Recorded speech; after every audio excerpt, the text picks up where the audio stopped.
Здравейте, Земан и Господ му заведава.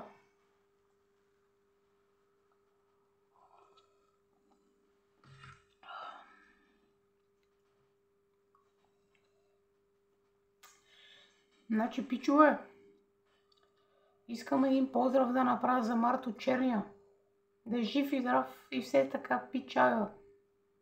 Да са живи и здрави моите фенове. Ще има фен среща в Елин Пелин, съвсем скоро. Моите фенове. Аз съм като апостола на свободата Васил Левски. Защото аз съм царя на тази вселена. Моите фенове ме обичат. Аз правя всичко за тях. Така че, пичове, днеска вечерта в 11 часа в TikTok и в YouTube ще има лайв. Ще си поговорим за бъдещето. Ще пускаме песни на Макс на Ицо Хазарта. Абсурд.